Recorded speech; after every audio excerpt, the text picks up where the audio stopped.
Josh, would you accept me as your father? A lonely, dying billionaire asked a hungry little girl, and with tears in her eyes, she said something unexpected. The ticking of the wall clock echoed through the empty corridors of the mansion, a sound Owen Faulkner rarely noticed. But that morning it seemed louder, as if counting down every second of his life. Owen adjusted his navy blue tie in front of the mirror. His reflection showed a 45-year-old man with graying hair at his temples and grey eyes that rarely smiled. There was nothing extraordinary about his appearance to betray his billions in fortune. He preferred it that way, discreet, almost invisible, despite the empire he had built. "Sir, the driver is waiting," said Martha, his housekeeper, the only voice besides his own that echoed in that enormous house. "Thank you," Owen replied, without looking at her. The annual medical checkup was just a formality. Owen couldn't remember the last time he'd been sick. His body, like his businesses, operated with Swiss precision. As the car glided through the city streets, he answered emails, made calls, and moved millions, with a few taps on his phone screen. The world outside was merely a moving backdrop through the tinted window. Dr. Harris's office had the soft scent of wood and old books. Owen sat in the leather chair, as he had for the past 15 years. The doctor, now with white strands in his beard, reviewed the tests with an expression Owen had never seen before. "Owen, how have you been feeling lately?" "Normal. Busy as always." "Any shortness of breath? Unusual fatigue?" Owen hesitated for a moment, perhaps after climbing stairs. "But nothing a man my age wouldn't expect."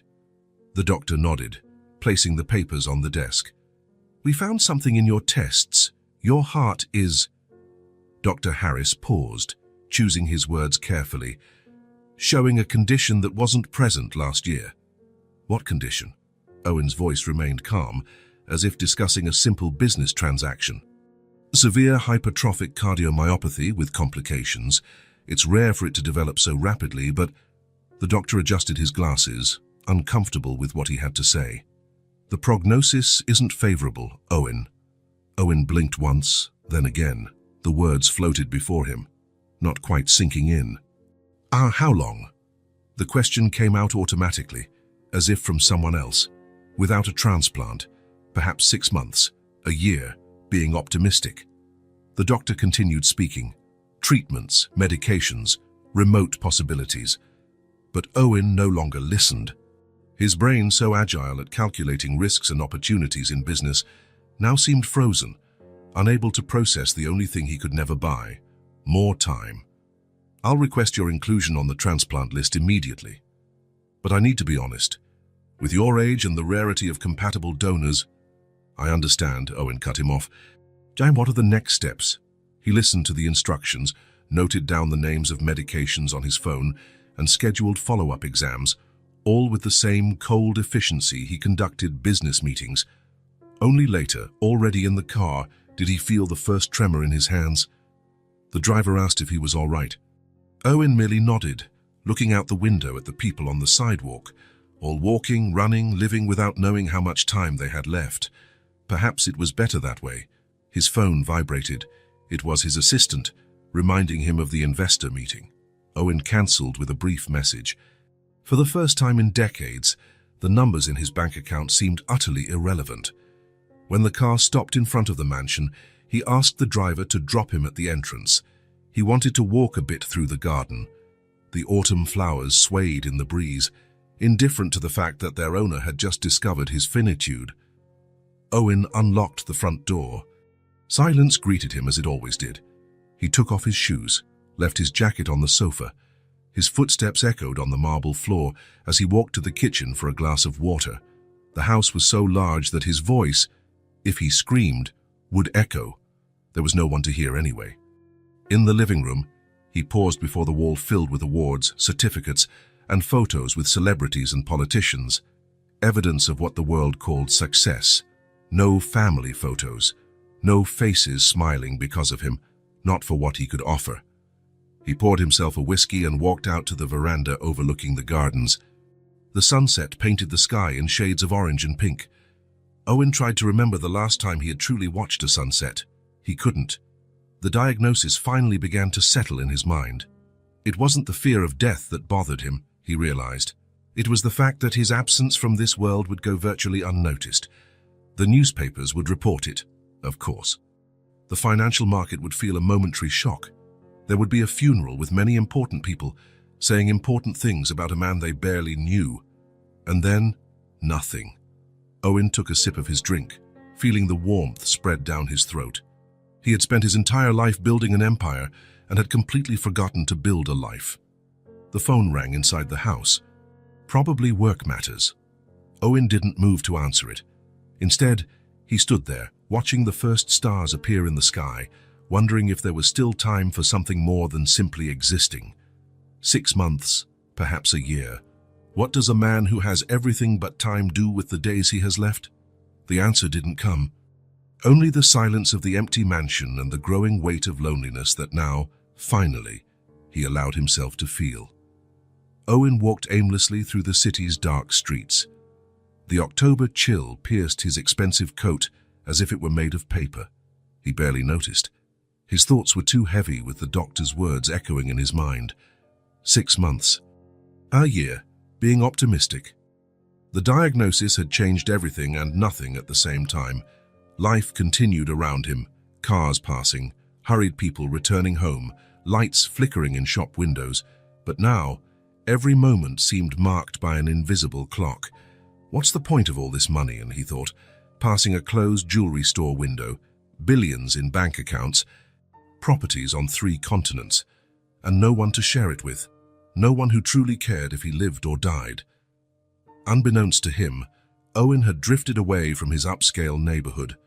The streets were now narrower, the buildings older, the lights dimmer. At another time in his life, he would have felt uncomfortable, perhaps even vulnerable. Now, with death lurking, none of that mattered. That's when he saw her. In the gap between 2 closed commercial buildings, a small figure rummaged through trash cans. A little girl, no more than 5 years old, in a thin, torn coat, scoured discarded scraps for food. Her dark hair was tangled and dirty. Even in the dim light, Owen could see she was shivering in the cold night air. Something about that scene paralyzed him. The girl was completely alone. No adults nearby, no supervision, just a child struggling to survive in a cold, indifferent world, like him. The realization hit him with surprising force. He, a billionaire with mansions in 3 countries, and she, a child rummaging through trash, both equally solitary, both with no one who truly cared. Without thinking, Owen took a step toward the alley. The sound of his shoe on the asphalt startled the girl, who turned around abruptly. Their eyes met, his tired and empty, hers frightened and suspicious. Owen stopped, raising his hand slightly to show he meant no harm. Something inside him stirred, an impulse that came from a place he didn't even know existed. Before he could analyze or think about the consequences, the words came out, "Would you accept me as your father?" The question hung in the cold night air, as unexpected to Owen as it surely was to the girl. She tilted her head slightly, her dark eyes fixed on his, as if trying to determine if she had heard correctly or if it was some kind of trick. Her small fingers tightened around a piece of stale bread she had found. She took a step back, wary, assessing the well-dressed man in front of her. "If it means food and a place to sleep, I accept," she finally replied, her voice small but determined. The answer, so practical and direct, caught Owen by surprise. There was no emotion there, just the basic logic of survival. It hit him with painful clarity. For her, it wasn't about family or affection, but about unmet needs. "What's your name?" he asked, his voice softer than usual. "Hannah," she replied, still keeping her distance. "I'm Owen. Are you hungry now, Hannah?" She nodded slightly, her eyes never leaving his. "There's a diner across the street," Owen said, pointing to a brightly lit establishment. "We can get something warm to eat. What do you think?" Hannah looked in the direction indicated, then back at him. Her eyes moved from his expensive coat to his polished shoes, assessing. "I don't have money," she said, as if needing to make that clear. "I do," Owen replied simply. A silence settled between them. The distrust in Hannah's eyes was palpable, but there was also something more, a spark of hope she tried to hide.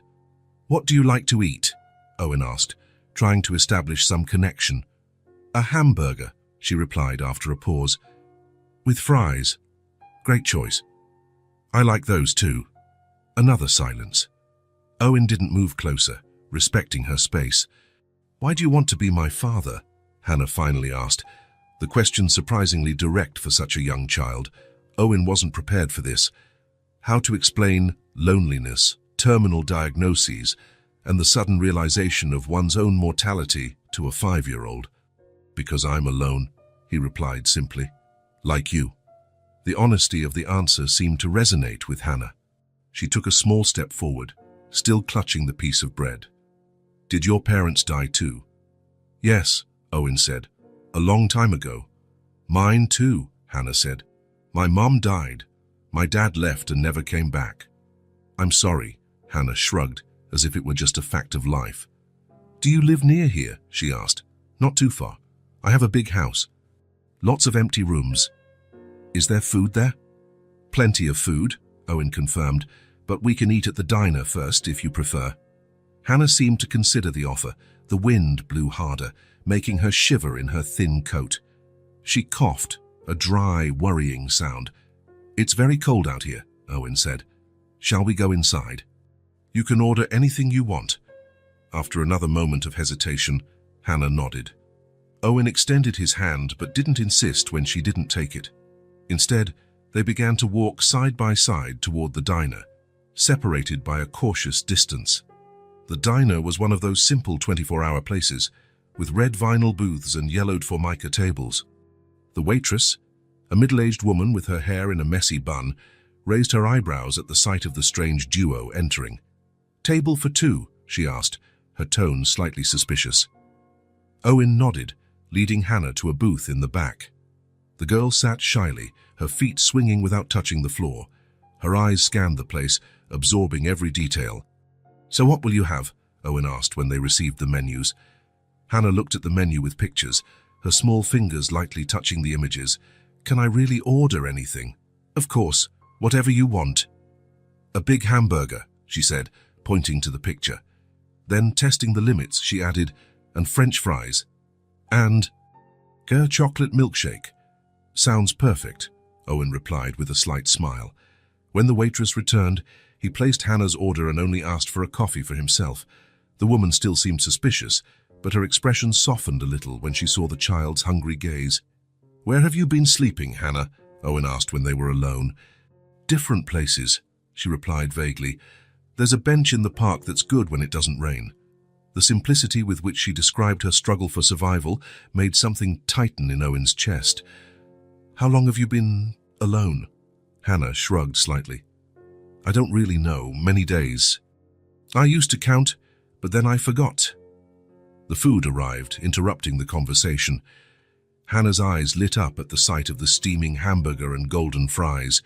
She looked at Owen as if asking for permission. "Go ahead," he said. "It's all yours."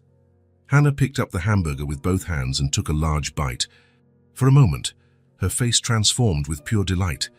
She ate quickly, almost without chewing. "Slow down," Owen advised gently. "It's not going anywhere." The girl slowed down, but only slightly.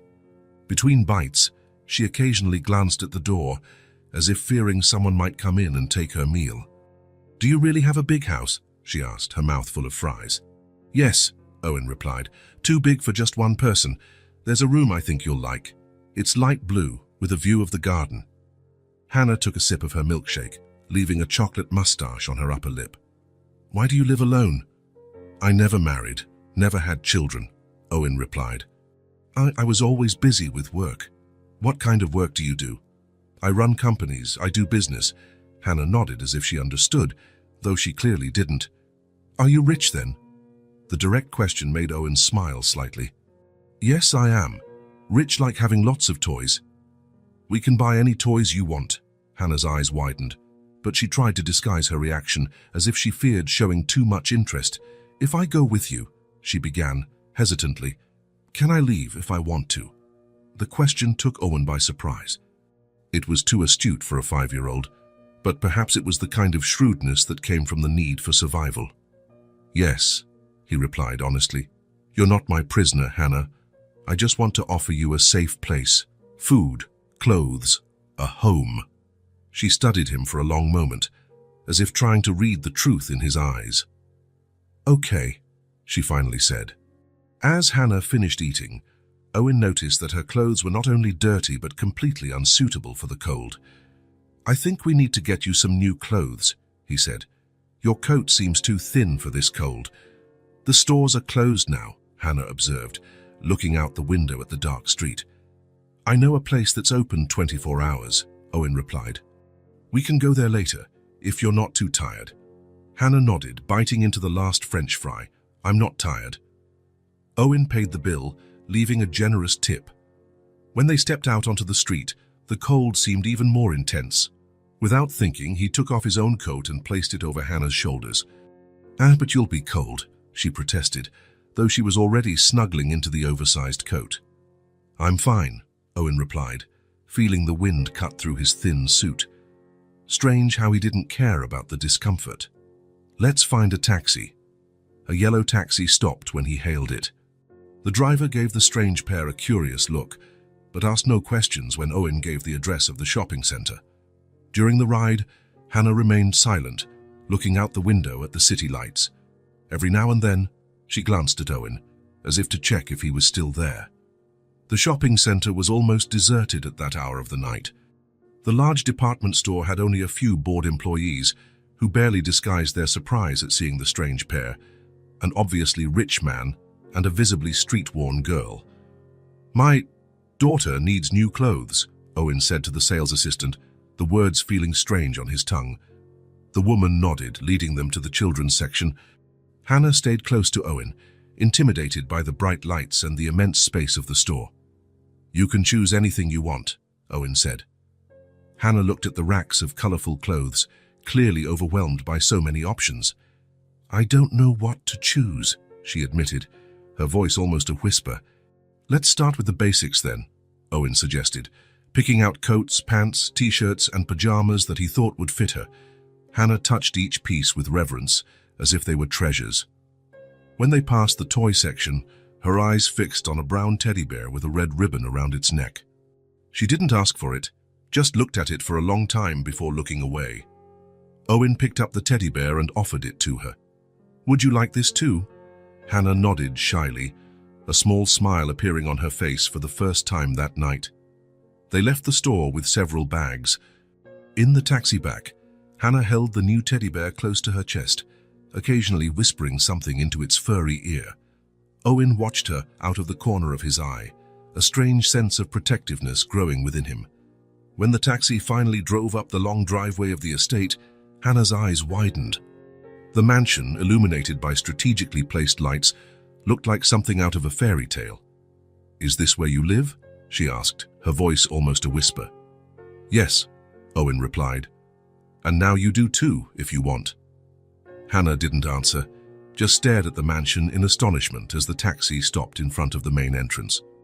They got out of the car, Hannah still clinging to the teddy bear and wrapped in Owen's oversized coat. She stood still, gazing at the imposing building. Do you live here all alone? She asked ingenuously. Owen merely responded with a nod, the innocent question highlighting the emptiness of his existence in a way no one ever had before.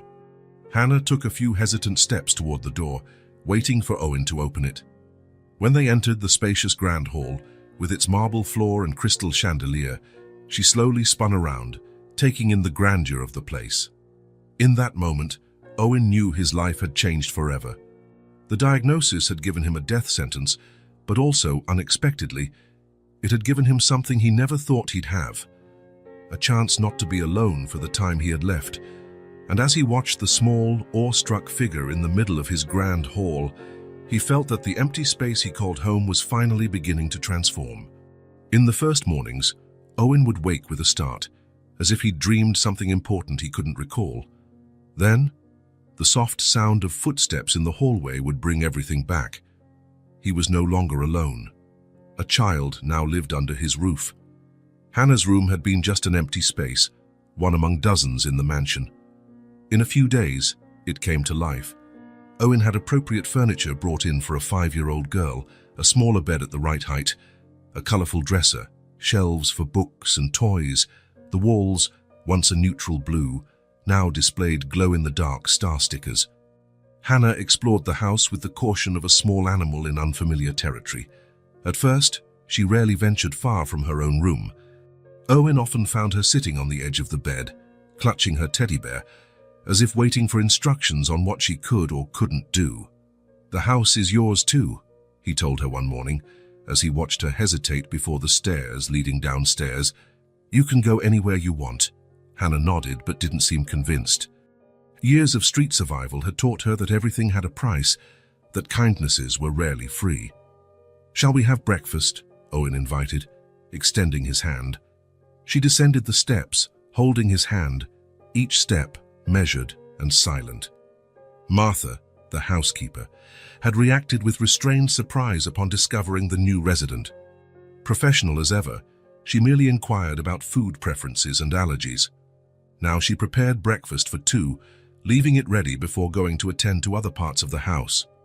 "Do you like pancakes?" Owen asked, indicating the plate Martha had left. Hannah looked at the food with wide eyes. "Is this breakfast?" "Yes." "Don't you like it?" "I've never eaten this."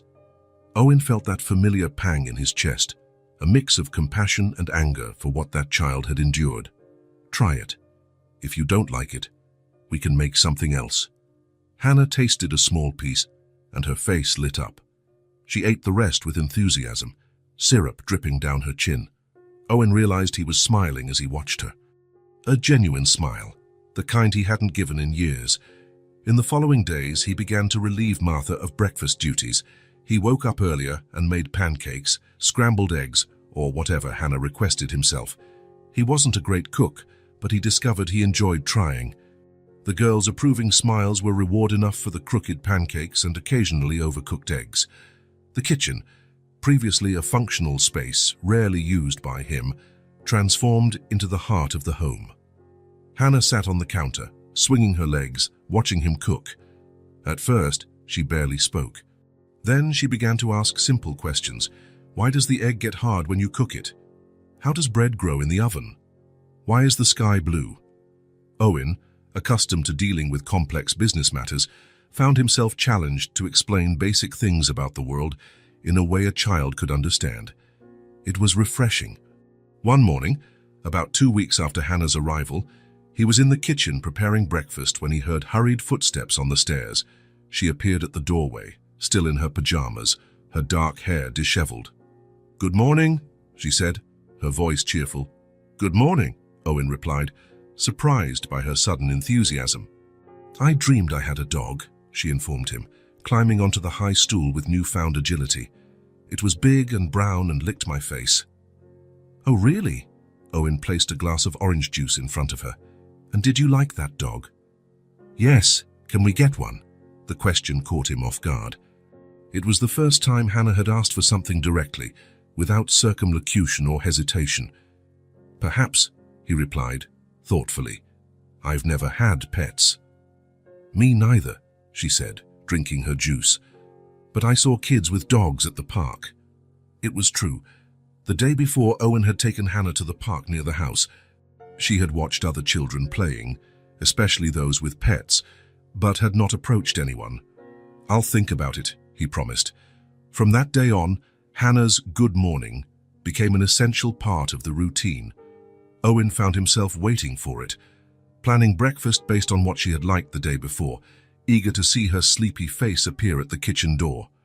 The house, so long silent, now filled with small sounds, footsteps running down the hall, muffled laughter as Hannah discovered something new, the muffled sound of the TV tuned to cartoon channels.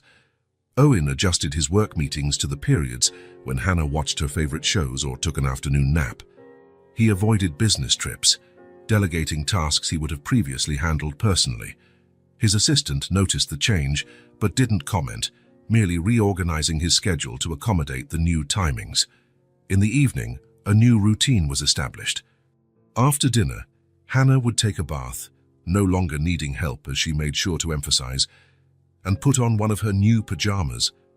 Owen would find her in bed, surrounded by the children's books they had bought. "Which one today?" he would ask, sitting on the edge of the bed. Hannah would choose carefully, as if it were a decision of utmost importance. At first, she preferred stories with many illustrations and few words. Over time, she came to appreciate longer tales, occasionally interrupting to ask about words she didn't know. Owen discovered he loved these moments.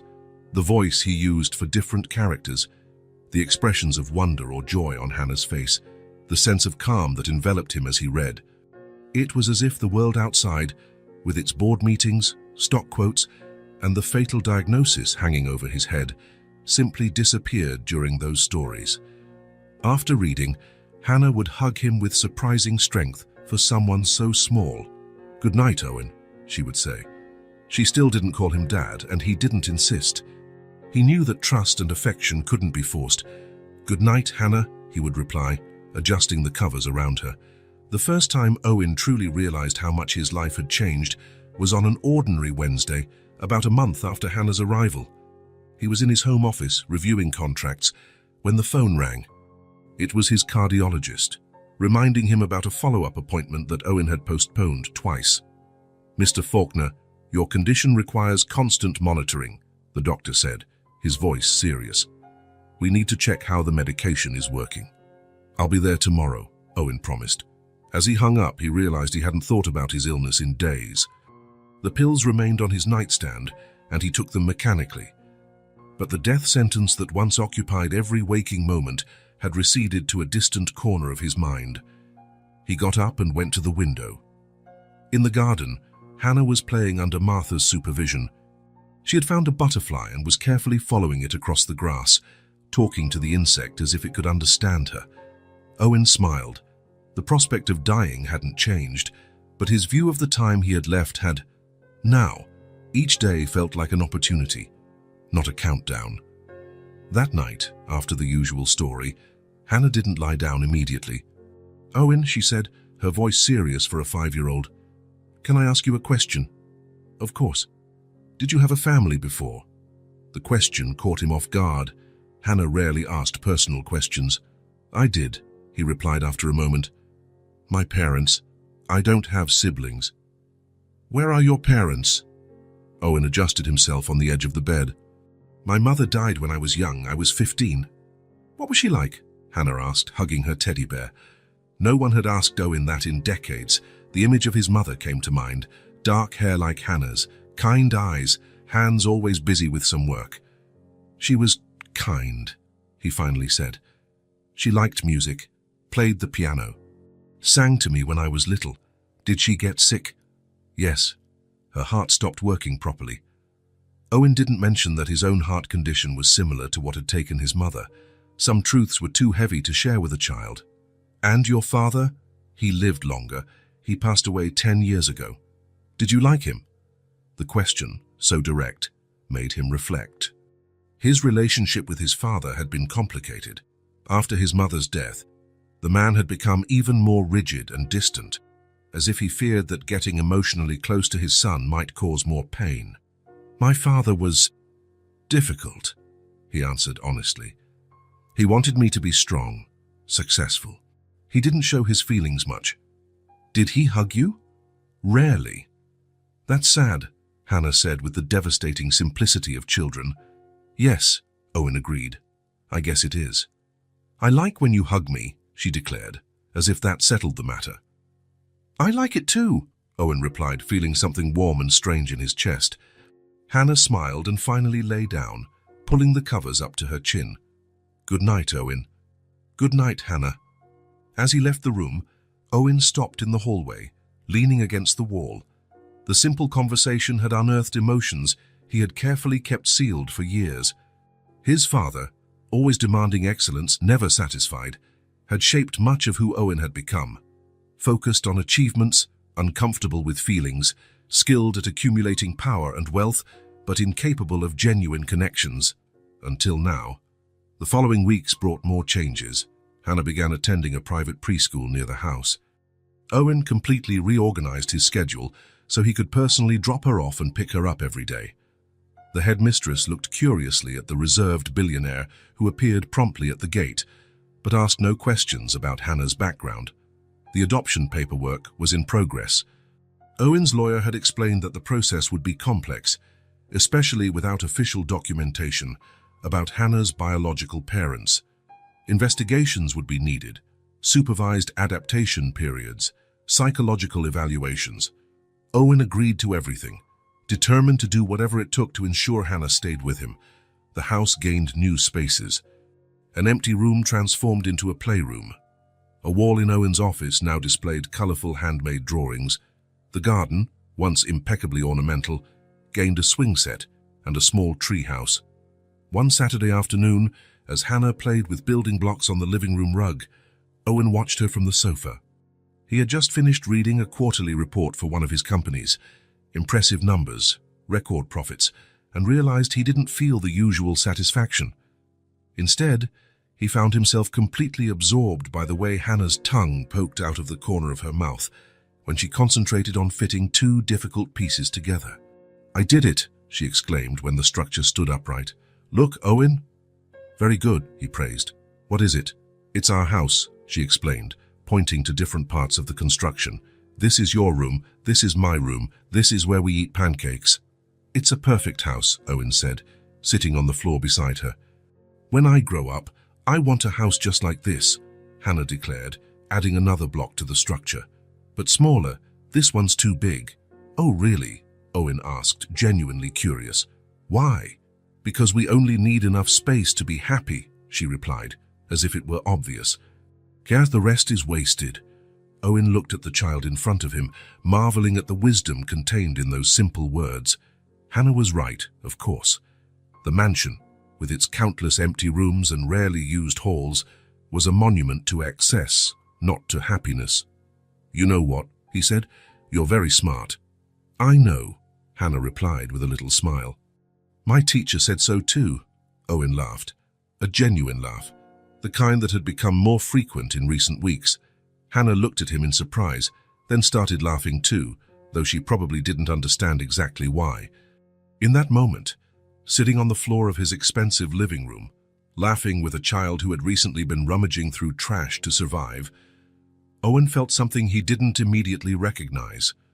It was a light, almost physical sensation, as if a weight had been lifted from his shoulders. Later, lying in his bed, he realized what it was. For the first time in decades, he felt part of something bigger than himself. He was no longer just Owen Faulkner, the lonely billionaire with a corporate empire.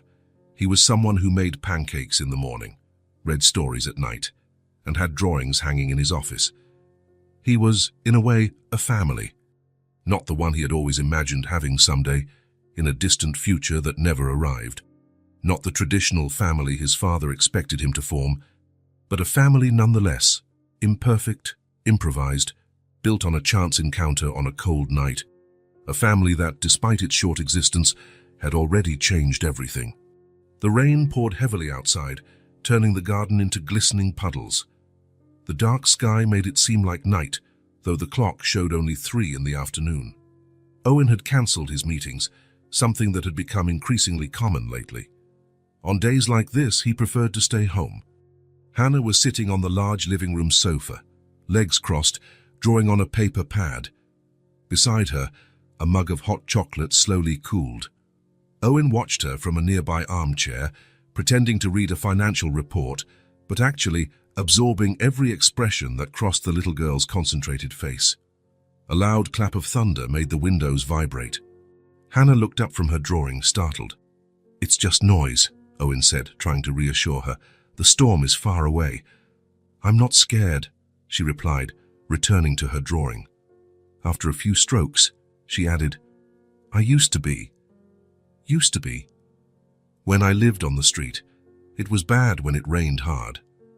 Hannah rarely spoke about her life before meeting Owen. He never pressed, sensing that the memories were too painful for someone so young. "Did you get wet?" he asked, carefully. Hannah nodded, continuing to draw. "And it was cold. I had to find places to hide." She paused, her small hand stopping on the paper. "Once a man let me stay at his shop door. He gave me a blanket. It was nice."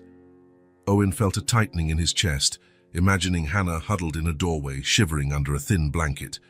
Did many people help you? Some, she replied, shrugging.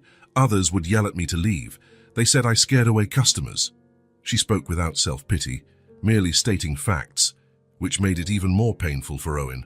How long were you alone? Hannah frowned, thoughtful. I don't really know, a long time. Ever since Tom left me in the park. Tom? My mom's boyfriend. He wasn't my real dad. Owen put the report aside, giving his full attention to the conversation. Do you want to tell me about your mom? Hannah dropped her pencil and pulled her knees to her chest, hugging her legs. She was pretty. She had hair like mine, and she sang me to sleep. What happened to her? She got sick. She slept a lot. Then she didn't wake up anymore. The simplicity of the answer contained an immense tragedy. Owen tried to imagine the impact of his mother's death on such a small child. And then, Tom took care of me for a while, but he drank a lot. He got angry. He said he couldn't take care of a child. Hannah paused, her eyes fixed on some distant point. One day he said we were going for a walk. He took me to a park. He told me to wait on the bench, that he was going to buy ice cream. He never came back. Owen felt a wave of anger at the man who had abandoned a small child to fend for herself. He took a deep breath, controlling his emotion. How old were you? I think 4. And how did you survive after that? Hannah shrugged again. I waited for him to come back. Then I got hungry and asked people for food. Some gave it to me. I learned to find places to sleep, to run from adults who seemed dangerous. She spoke as if describing a normal routine, not the desperate struggle of an abandoned child. You are very brave, Hannah, Owen said, his voice low. I had no choice, she replied with a wisdom beyond her years. A silence settled between them, filled only by the sound of rain on the windows. Hannah returned to drawing, apparently ending the subject. But Owen felt it was important to share as well, to build a bridge between their experiences. I also lost my mother when I was young, he finally said. Hannah looked up from her drawing, interested. Were you small like me? Not so much, I was 15. But I was still a boy. What happened to her? She got sick, like your mum. Her heart wasn't working right. Did you cry? Hannah asked, her dark eyes fixed on his. The question caught him off guard with its direct simplicity. Yes, he replied, remembering the teenager he had been, lost in a pain he didn't know how to express. I cried a lot. Me too, Hannah confessed, lowering her voice as if sharing a secret. But Tom said crying was for babies. Tom was wrong, Owen said firmly. There's nothing wrong with crying when we're sad. Hannah nodded, absorbing the information. And your dad, she asked, did he take care of you? Owen hesitated, organizing his thoughts. How to explain his complex relationship with his father to a 5-year-old? Yes, he took care of me, but in a different way. How? My father thought I needed to be strong, independent. He didn't like to show feelings. After my mother died, he became even more distant. He didn't hug you, Hannah asked, her brow furrowed as if trying to understand. Rarely. That's sad. Yes, Owen agreed. But I think he did the best he could. Some people just don't know how to show what they feel. Hannah seemed to ponder this. Then, to Owen's surprise, she got up from the sofa and came to his armchair. Without a word, she climbed onto his lap and hugged him tightly, her thin arms wrapping around his neck. I know how to show it, she said simply. Owen felt something break inside him, a barrier he hadn't even known existed. He wrapped his arms around the small figure, feeling her warmth against his chest. For a moment, they remained like that, enveloped in the sound of rain beating against the windows. We're alike, you know, Owen said softly. How? We both lost important people. We were alone, but now we've found each other. Hannah pulled back slightly to look at him, her small face inches from his. You won't leave me like Tom, will you? The question, so direct and laden with vulnerability, hit Owen to his core. How could he promise he wouldn't leave her when his own heart was on a countdown? But looking into those trusting eyes, he knew he had to offer some certainty. I'll do everything I can to stay with you, Hannah. And even if something happens to me someday, I'll make sure you're never alone again. She seemed satisfied with the answer and rested her head on his shoulder again. Outside, the rain continued to fall, but inside that room something had changed. Two survivors, marked by different but equally profound losses, had found in each other something they both thought they had lost forever: a home. Weeks had flown by since Hannah entered Owen's life. The routine at the mansion gained new rhythms, new sounds, new colors. The adoption process moved forward, albeit with the typical slowness of bureaucracy. The social worker visited regularly, always impressed with the girl's adaptation and Owen's visible effort to create a suitable environment. That Monday began like any other. Owen took Hannah to school, promising to pick her up in the late afternoon. He had an important meeting with investors, something he had been postponing but could no longer put off. The meeting stretched for hours. Numbers, projections, market strategies. Owen answered questions with his usual precision, but something had changed in his approach. Decisions he would have made without hesitation before now passed through a new filter. How would they affect his time with Hannah? Would it be worth embarking on a project that would require constant travel for the next few months? Owen. His finance director's voice brought him back. What do you think of the proposal? I need to analyze a few more details, he replied, buying time. Let's discuss this tomorrow. When the meeting finally ended, Owen felt a persistent ache in his temples. The doctor had warned him about this. Stress could worsen his heart condition. He needed to better manage work pressures. Upon arriving home with Hannah, Owen could barely keep his eyes open. The headache had worsened, and he felt a fatigue that seemed to penetrate to his bones. Are you okay? Hannah asked as they climbed the stairs, her small hand holding his. Just a little tired, Owen replied, trying to smile. It was a long day. Hannah watched him carefully, her dark eyes assessing every detail of Owen's pale face, the deep circles under his eyes, his less erect posture than usual. In the living room, Owen sank heavily onto the sofa, closing his eyes for a moment. When he opened them, he saw Hannah standing in front of him, her expression serious. Now go rest, she said with surprising firmness for someone so small. Now I'll take care of you. Owen blinked, confused. What? You always take care of me, Hannah explained, crossing her arms like a miniature responsible adult. Now you're tired, I'll take care of you. Before Owen could protest, Hannah had already left the room. He heard her hurried footsteps in the hallway, going upstairs, then coming down again. She returned carrying a blanket, dragging it across the floor, actually, as it was bigger than her. With visible effort, she tried to spread it over Owen's legs. Let me help, he offered, but Hannah shook her head, determined. No. You stay still. Owen obeyed, watching tenderly as she struggled to cover him properly. When she finally succeeded, she stepped back to assess her work, her brow furrowed in concentration. Now don't move, she ordered, before leaving the room again. This time her footsteps headed towards the kitchen. Owen heard the sound of the refrigerator opening, followed by the sound of running water. A few minutes later, Hannah returned, carefully carrying a glass of water with both hands, the liquid swaying dangerously close to the rim.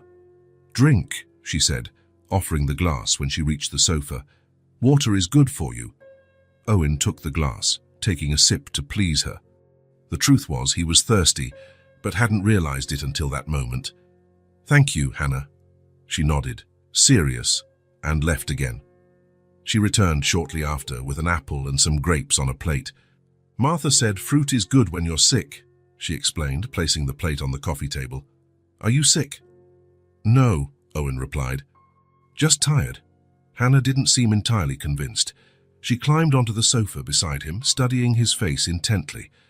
My mum used to get like this sometimes, she said, her voice low. Tired. I used to get water for her too. Owen felt a pang in his chest, imagining Hannah, even smaller, taking care of a sick mother. Did you take good care of her? Hannah nodded, her gaze distant for a moment. She used to say I was her special nurse. Returning to the present, Hannah adjusted the blanket over Owen, pulling it up to his chin just as he did for her every night. Now you need to rest, she instructed him. Close your eyes.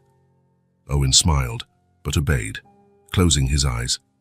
He felt Hannah's small hand on his forehead, as if checking his temperature, a gesture she had probably learned from him or Martha. "You're not hot," she announced, seeming relieved, "but you still need to rest." Owen opened his eyes and found Hannah's face inches from his, her expression serious and concerned. "You know what would help a lot?"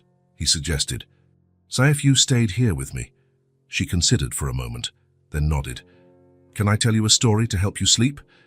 "I'd love that." Hannah settled beside him on the sofa, under the blanket.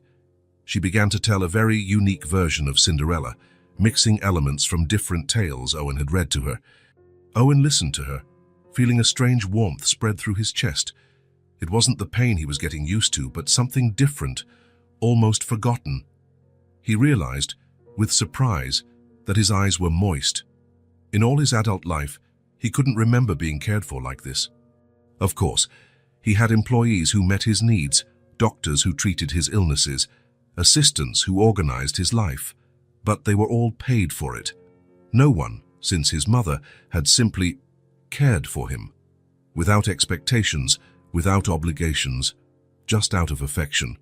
Hannah continued her elaborate story, gesticulating animatedly with her small hands.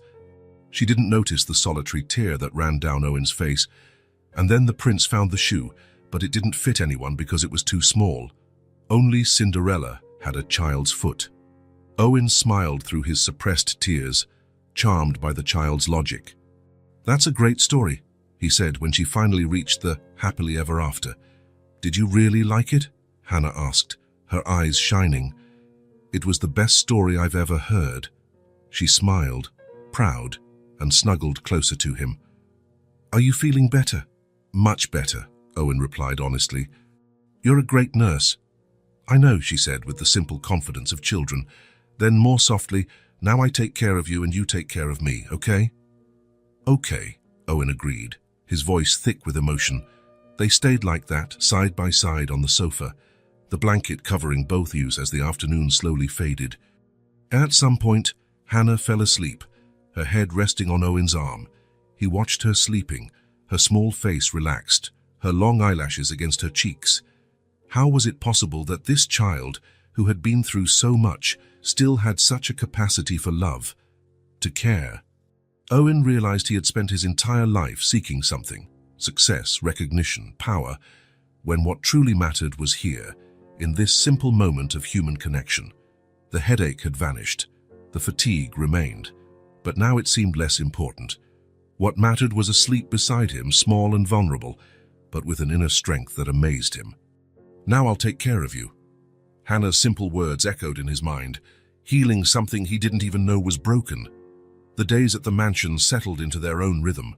What was once a silent, empty house now pulsed with the energy of a child.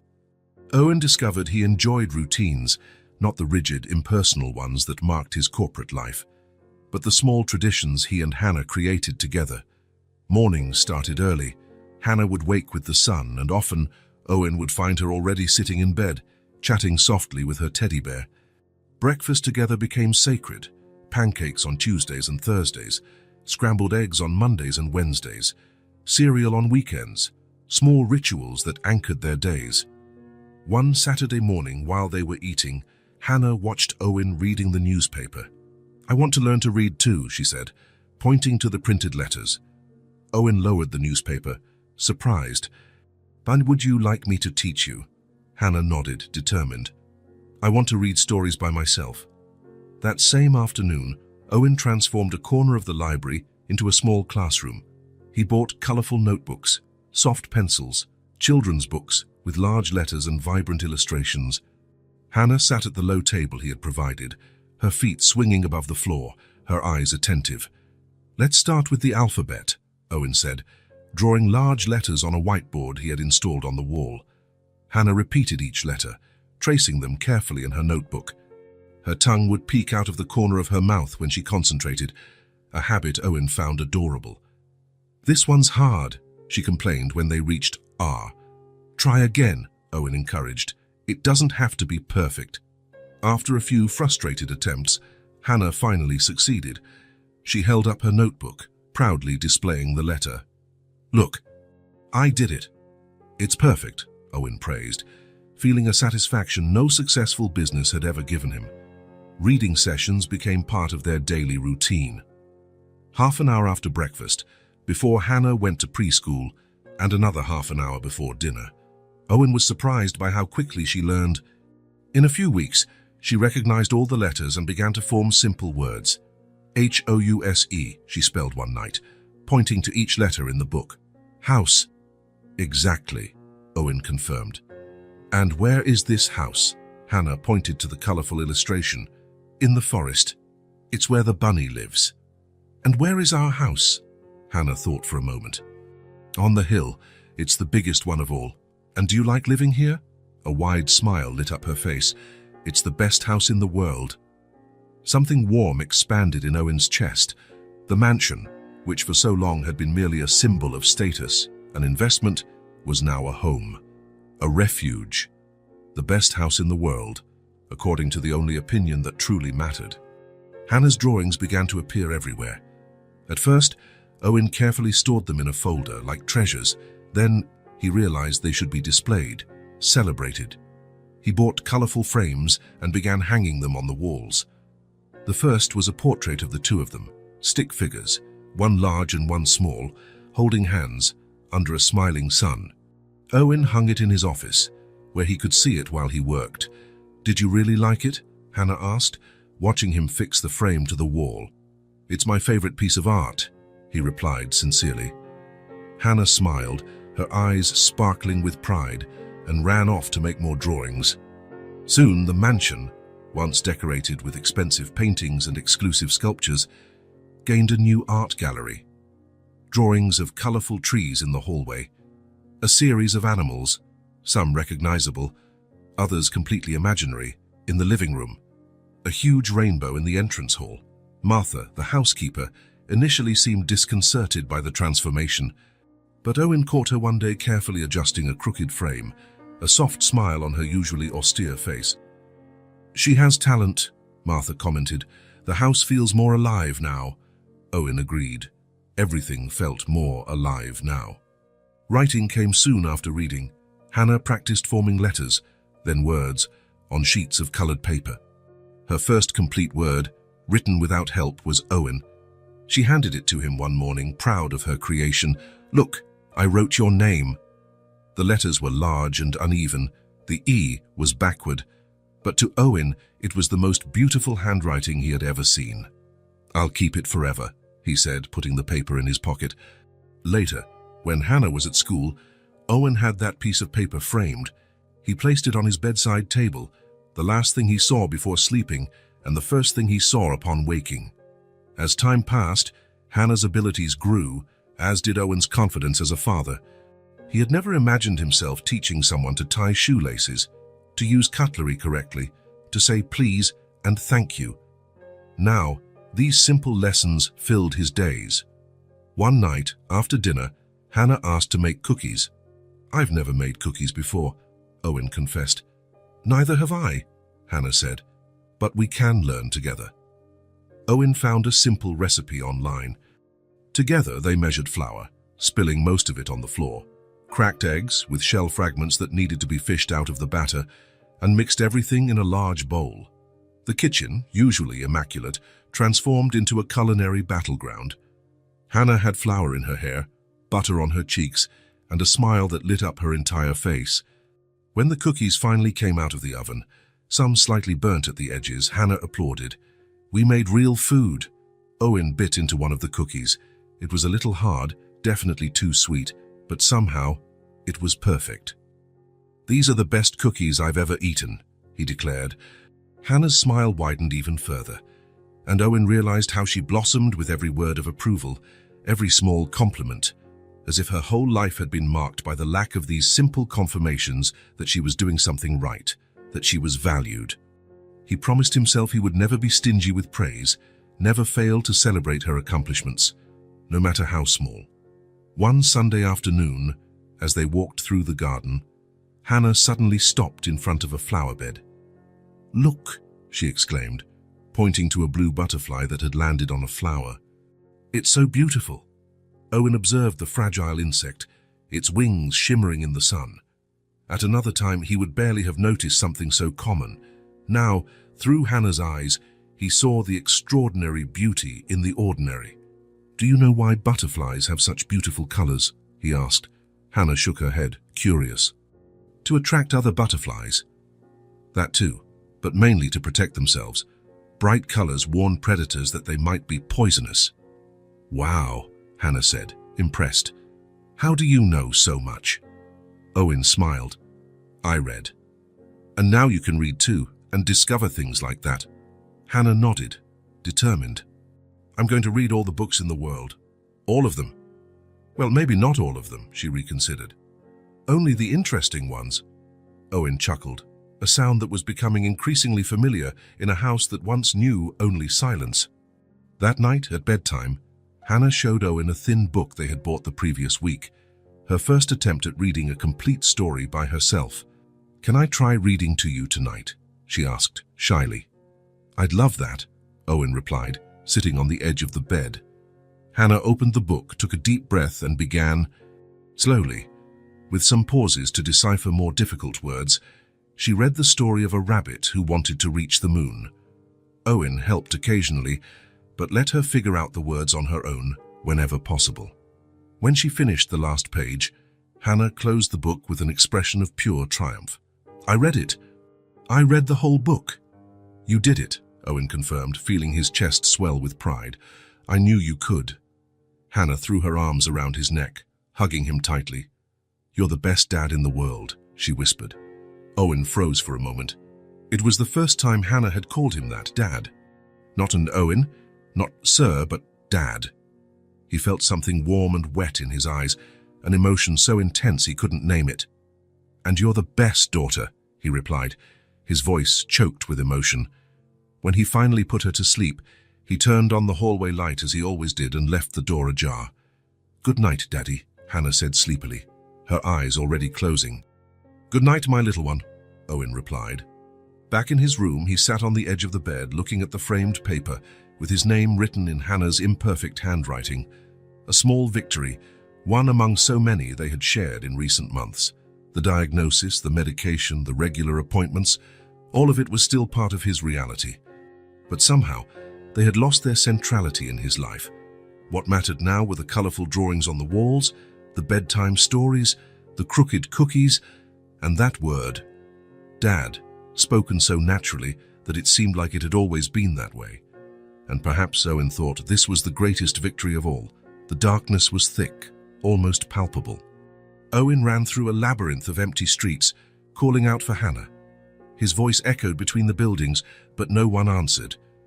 He turned a corner and found only more deserted streets. Panic grew with every step. Suddenly, he spotted a small figure in the distance. Hannah. He ran toward her, his heart pounding in his chest. But the more he ran, the farther away she seemed. The tiny silhouette began to fade, like smoke carried by the wind. "Hannah," he cried, "don't go." She turned one last time, her small face marked by deep sadness. "You can't save me," she said, her voice strangely adult. "No one can." And then she disappeared completely. Owen woke with a violent start, sitting up in bed. His heart was pounding so hard it hurt, and his sleep shirt was drenched in sweat. For a moment, he was disoriented, the remnants of the nightmare still too vivid. He glanced at the digital clock on his nightstand. 3:17 a.m. The house was silent, terribly silent. The irrational fear from the dream persisted, refusing to dissipate even now that he was awake. What if Hannah wasn't in her room? What if everything, the meeting, the months together, the shared small joys, had been just a long dream from which he had finally woken?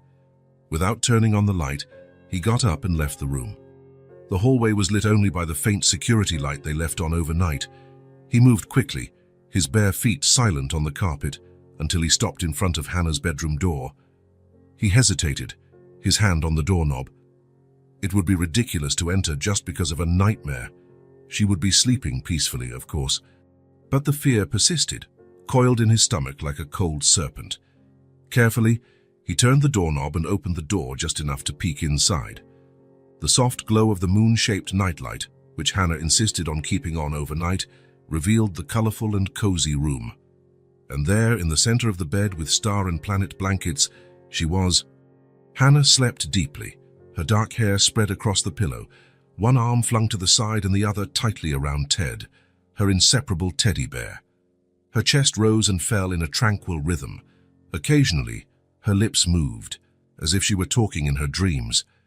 The relief Owen felt was almost physical, as if a huge weight had been lifted from his shoulders.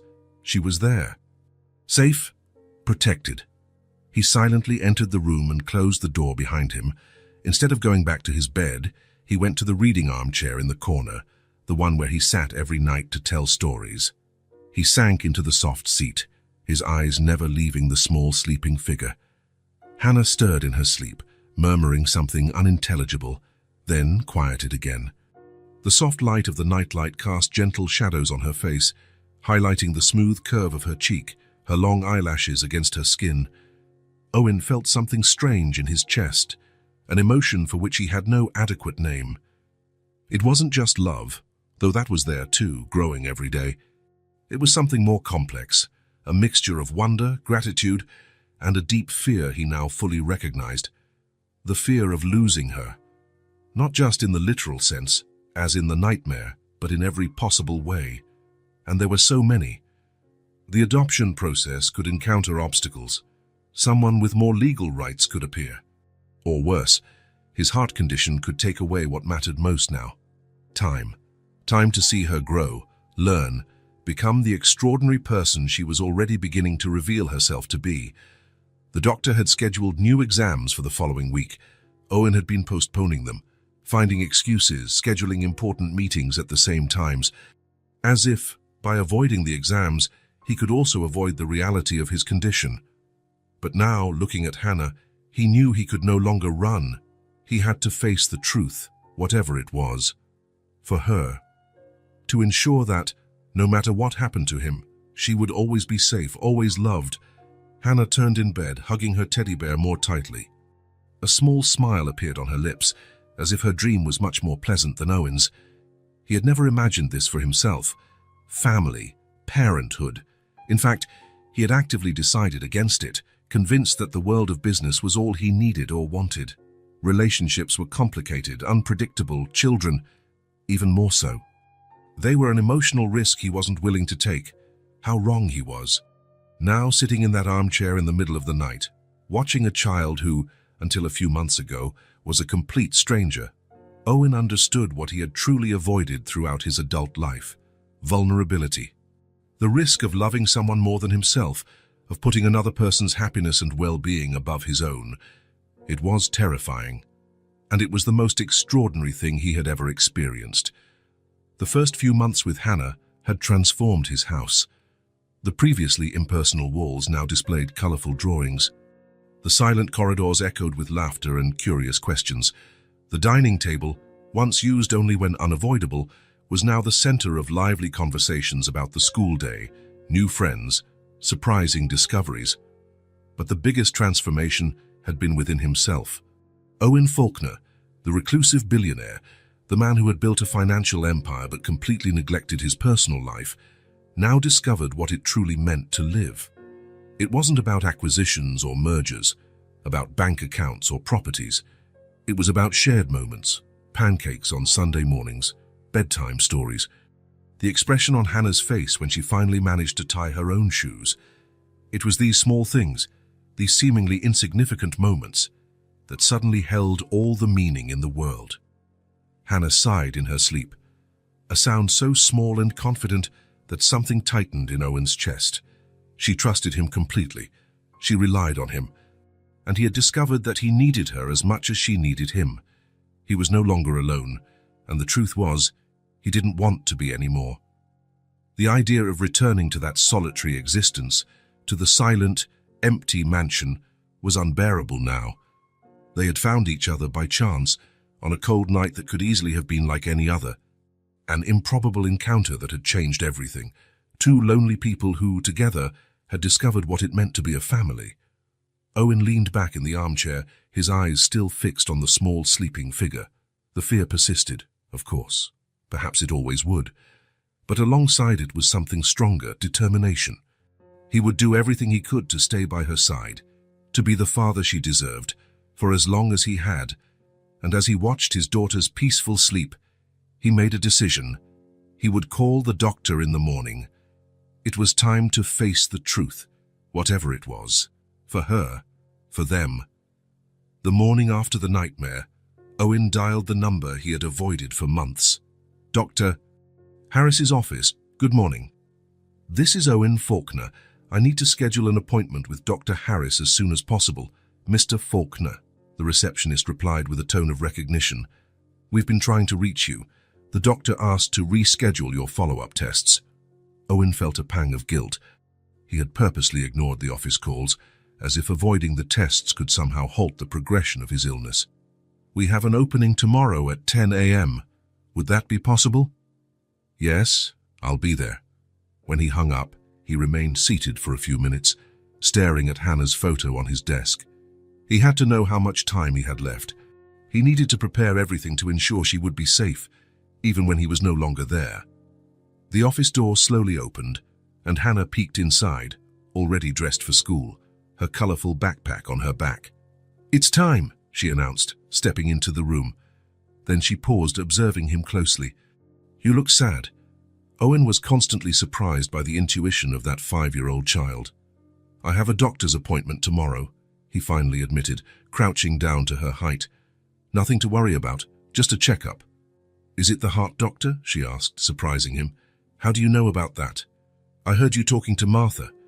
And you take medicine every morning, looking at it like it's bad. Owen felt a lump in his throat. He hadn't been as discreet as he thought. Yes, it's the heart doctor, but don't worry. Can I come too? She asked, concern evident on her small face. Better not this time. Martha will stay with you. I promise we'll do something fun afterward. Hannah studied his face, as if searching for signs that he was hiding something. Okay. But you have to promise you'll be okay. Owen felt a tightness in his chest. How could he promise something he had no control over? I'll do my best, he replied, extending his pinky finger. Hannah intertwined her tiny finger with his, sealing the promise. The next day, after dropping Hannah off at school, Owen drove to the doctor's office. The waiting room hadn't changed. The same neatly arranged magazines, the same abstract paintings, the same respectful silence. The nurse called him 15 minutes later, leading him first to the exam room. Electrocardiogram, blood pressure, blood draw. Owen observed everything with a sense of inevitability. Whatever the result, he had to face it head-on. For Hannah. Finally, he was led into Dr. Harris's office, a man in his 60s, with graying hair and shrewd eyes behind thin-rimmed glasses. Owen, it's been a while, the doctor said, extending his hand. Then we were worried about you. I've been busy, I imagine. The doctor opened a thick folder, examining results and charts. It's not typical of you to postpone important appointments. Owen didn't answer. Dr. Harris had known him for 15 years, long enough to notice changes in his behavior. Well, the doctor finally said, leaning back in his chair. I must say I'm surprised. Owen's heart sped up. Surprised how had the disease progressed more rapidly? Your condition has stabilized, Dr. Harris continued, adjusting his glasses. In fact, I see signs that the progression of your cardiomyopathy has not only slowed down, but, in some aspects, has regressed. Owen blinked, trying to process the words. What exactly does that mean? The doctor pulled out some sheets with graphs. Look at these cardiac markers. Last time, the trend was constant worsening. That's why your prognosis was so limited. He pointed to a downward line. Now, observe the evolution in recent months. The line had stabilized and then started to rise slightly. Your response to the medication is exceptionally good. Your blood pressure has normalized. The stress tests show better than expected cardiac capacity. Even your cortisol levels are significantly reduced. A wave of relief washed over Owen's body. How long? He asked, his voice almost a whisper. The doctor removed his glasses, cleaning them thoughtfully. It's hard to say precisely. Hypertrophic cardiomyopathy remains a serious condition. He put his glasses back on, looking directly at Owen. But with this rate of response to treatment, we're talking about years, not months, possibly many years, with proper monitoring. Years. The word echoed in Owen's mind. Years to see Hannah grow up. Years to build memories. Years he didn't expect to have. Let me be frank, Dr. Harris continued. In my 30 years of cardiology, I've rarely seen such a significant reversal in a severe case like yours. Medicine has its explanatory limits, but something important has clearly changed. The doctor leaned forward. What has changed in your life, Owen? Your physiology shows signs of someone who has undergone a significant transformation. Owen felt a faint smile form on his lips. A child, he replied simply. The doctor raised his eyebrows, clearly not expecting this answer. You adopted? We're in the final stages. A 5-year-old girl. Interesting. Dr. Harris made a note. And how has this experience been for you? Owen thought of Hannah, her morning laughter, the bedtime stories, the colorful drawings adorning the mansion walls. Transformative. It changed everything. Well, the doctor said, leaning back with a smile, it seems this child is exactly what the doctor would order, if we knew how to prescribe something like that. There's ample literature on the positive effects of emotional connections on cardiovascular health, but we rarely see such dramatic results. When he left the office, Owen felt as if he had been given a second chance at life. The sky seemed bluer, the air sweeter. The city around him pulsed with possibilities. Instead of returning to the office, he drove to the shopping center. He entered a jewelry store where he was a known client. Mr. Faulkner, how can I help you today? I'm looking for something special, a gift for my daughter. The word daughter still felt new on his lips, yet strangely natural. After examining several pieces, he chose a delicate silver necklace with a star-shaped pendant. Hannah loved stars. They spent hours in the garden on clear nights, identifying constellations. At the school exit, Hannah ran to him, hugging his legs tightly. How was the doctor's? She asked immediately, holding his face between her small hands. It was very good. In fact, it was better than I expected. You're not going to be sick. Not for a long time, he replied, helping her into the car. Hannah smiled, satisfied. I have a surprise, Owen said. Today we're going out to dinner to celebrate. Celebrate what? Life. Time. Us? Owen chose a restaurant in the city's Central Park, not one of the luxurious establishments he frequented for business, but a simple, welcoming place with outdoor tables under old trees and a visible small playground. They sat at a table near a fountain. Hannah swung her legs, unable to reach the ground as she examined the colorful children's menu. I want spaghetti and meatballs, she declared. Excellent choice. After the waiter took their orders, Owen took a small package wrapped in silver paper with blue stars from his pocket. I have a gift for you. Hannah's eyes widened. Even after months, she was still surprised by gifts, as if each one was an unexpected wonder. Why? It's not my birthday. Sometimes we give gifts just because we want to make someone happy, because we love that person. Hannah slowly untied the ribbon, preserving the decorated paper.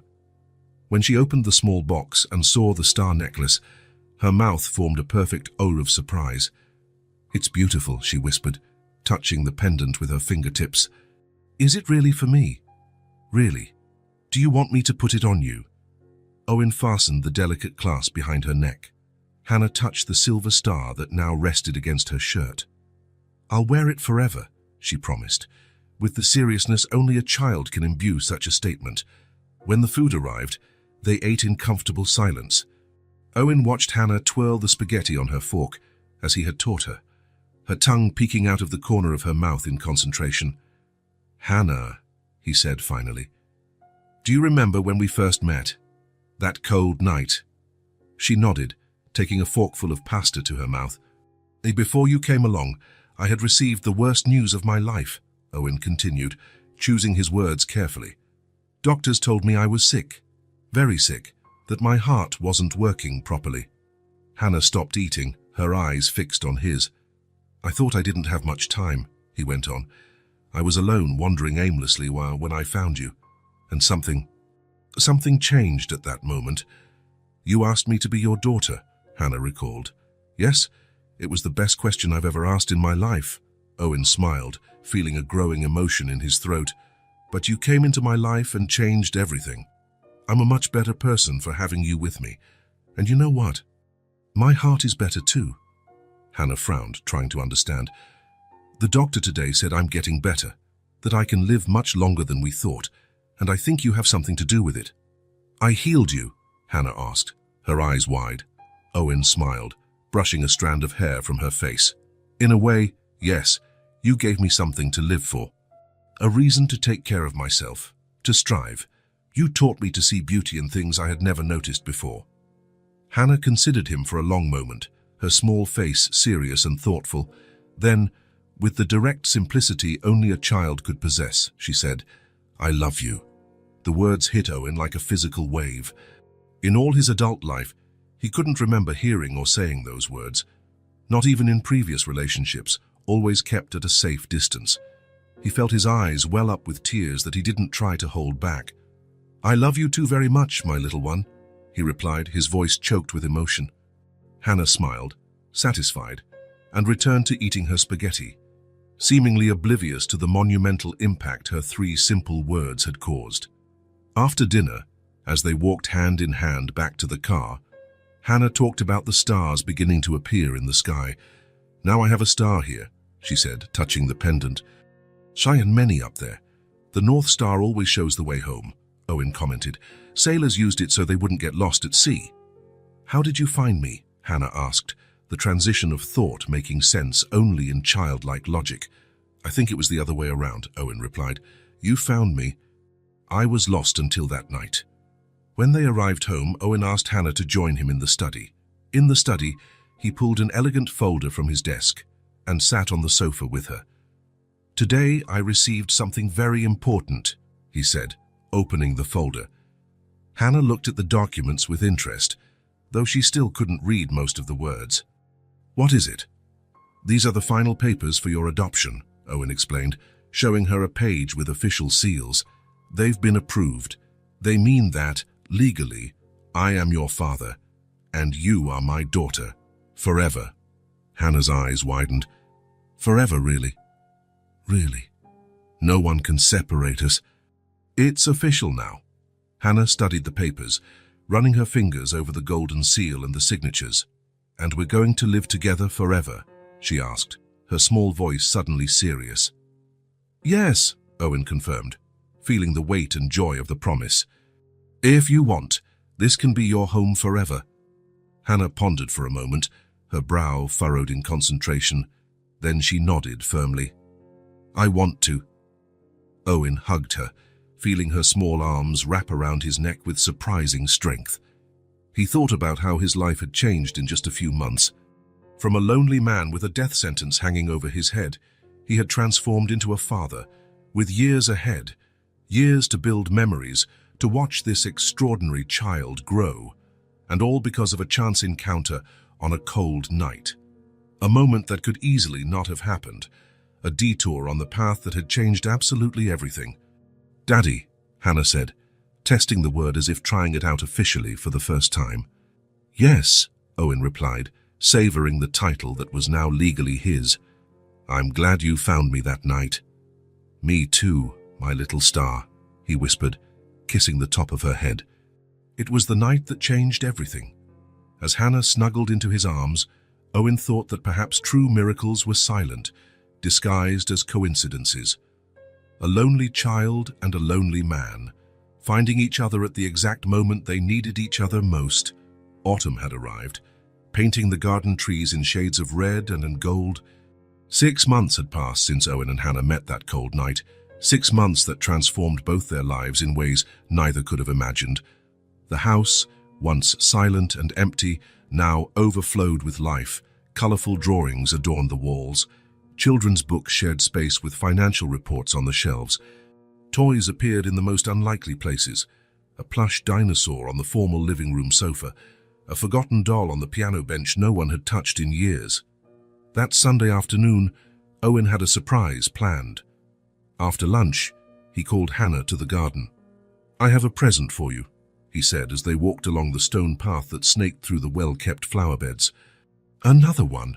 Hannah asked, skipping beside him, the silver star dangling from her neck. She never took it off, not even to sleep. "This one is special, something we can share."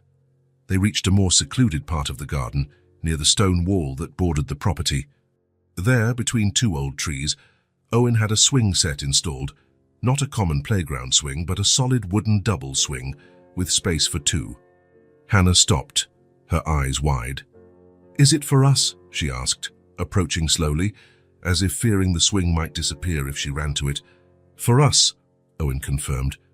"To talk, to watch the sunset, to tell stories."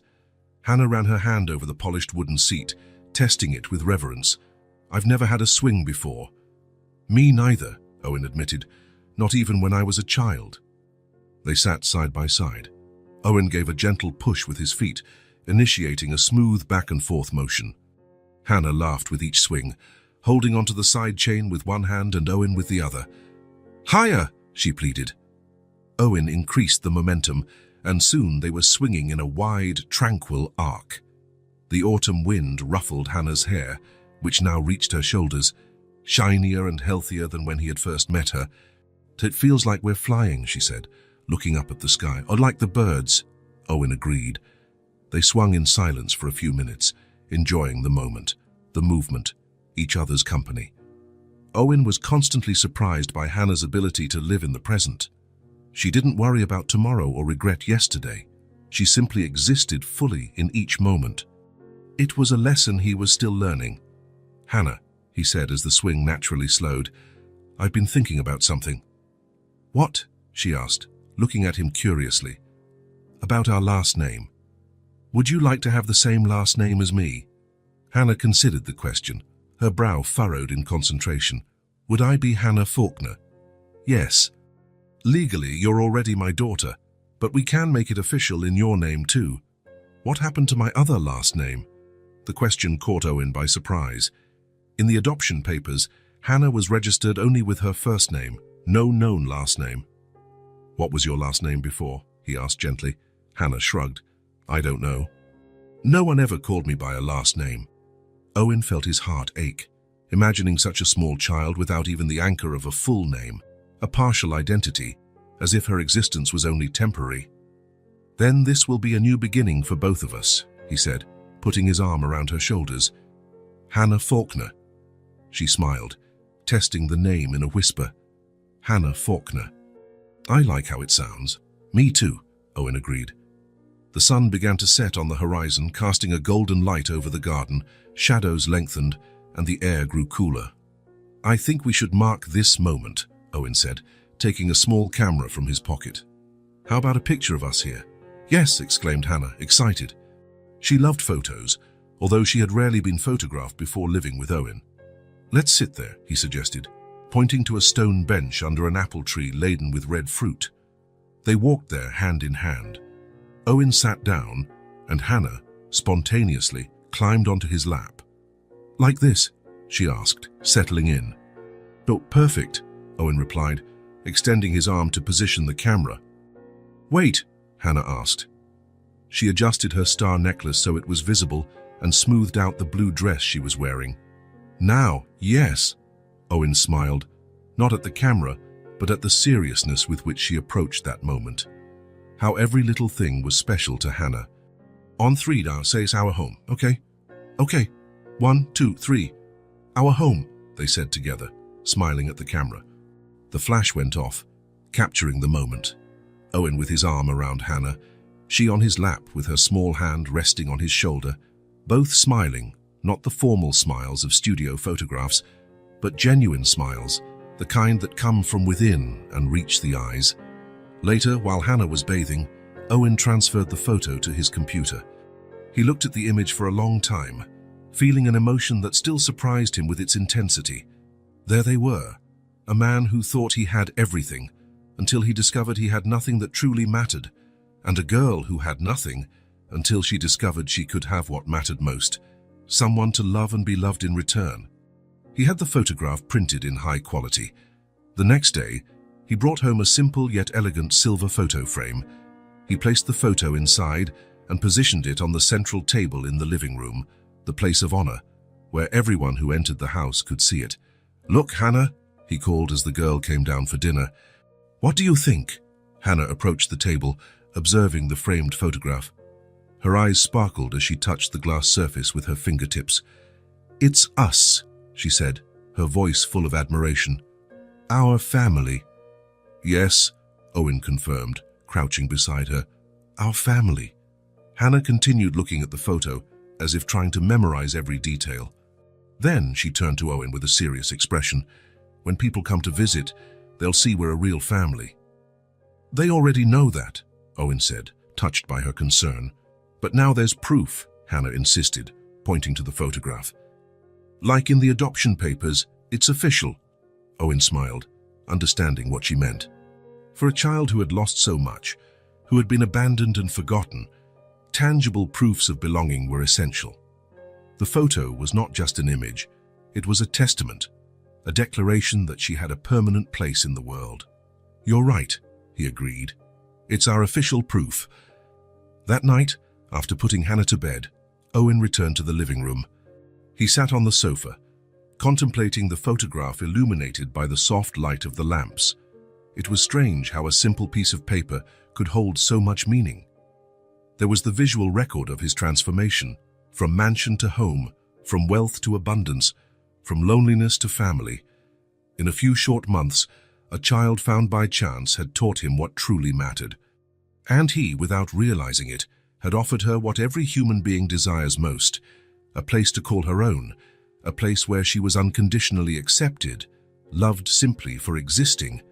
A home, not walls and a roof, not expensive furniture or valuable works of art. A home made of shared moments, laughter, small daily discoveries, tears sometimes, hugs, bedtime stories. A home built not with bricks, but with affection, overcoming adversity and true love. The photograph in the silver frame was just a visible symbol of something much greater, something Owen and Hannah had built together, day after day, since that cold night when their paths crossed. Something that, Owen now knew, would last far beyond his own existence. Because a true home transcends time. It lives in memories, in lessons learned, in transformed hearts. And that, he thought, looking at the smiling faces in the photograph, was the most precious legacy he could ever leave. If this story touched your heart, subscribe to the channel and turn on notifications so you don't miss the next ones. Leave a like because it helps this story get recommended to more people. See you in the next story.